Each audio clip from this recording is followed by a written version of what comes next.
It's hard to tell where and in what direction Puerto Rico and the Virgin Islands are heading today. There's not enough food. Millions are struggling to live without drinking water and electricity, and only 8% of the roads are open to traffic. Containers with supplies, medical supplies, and food and other commodities are sitting in containers on the docks in the port of San Juan and are not moving towards the people and the communities that need them the most. Struggles in the Virgin Islands are less heard about, but no less real. The question is whether we as a nation are doing all we can for the citizens of this nation. Let's compare. After an earthquake hit Haiti in 2010, where the infrastructure was severely damaged, the U.S. military mobilized as if we were going to war. The very next morning, after the earthquake hit, an Army unit was airborne. Within 2 weeks, 33 ships and 22,000 soldiers had arrived.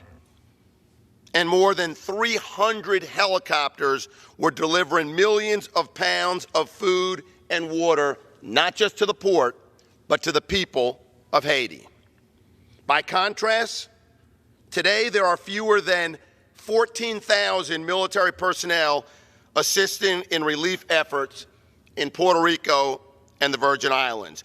And there are only 88 helicopters and only 4 naval ships, one of them the USNS Comfort, that are aiding 3.5 million Americans. 3.4 million Americans in Puerto Rico, 100,000 Americans in the Virgin Islands.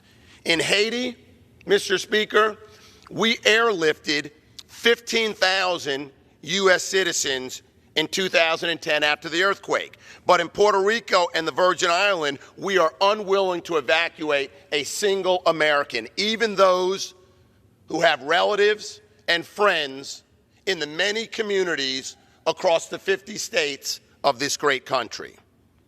As Americans are starving and Americans are desperate, our response needs to be more vigorous. Now, let's be sure the military is doing what we're asking them to do.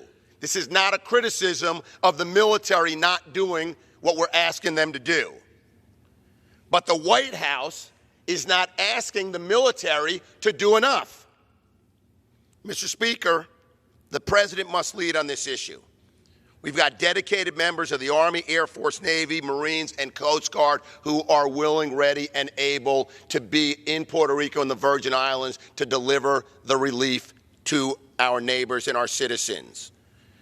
We need to ask the Department of Defense to send more engineers, more transportation companies, and expeditionary sustainment battalions. Yesterday, I asked a senior military leader how many pontoon bridges have been erected in Puerto Rico to cross those washed out roads? 0. How many miles of power transmission lines have been reestablished to get electricity out to more communities? The answer is 0. We have military engineers on the ground, but they have not been asked to do that. We need to direct our military to provide the direct services on the local, or in military parlance, on the tactical level. I'm not talking about long-term rebuilding of Puerto Rico and the Virgin Islands by the United States military. I'm talking about directing the Department of Defense to establish the minimum infrastructure necessary to do the job that we should be asking them to do, which is to provide relief to 3.5 million Americans in Puerto Rico and the Virgin Islands. Strategic movements are good. Military assessments and evaluations help. But what is needed is no less than what was done 7 years ago in Haiti. Mr. Speaker, the President must lead on this issue. and the president must ask our military to do more. I yield back the balance.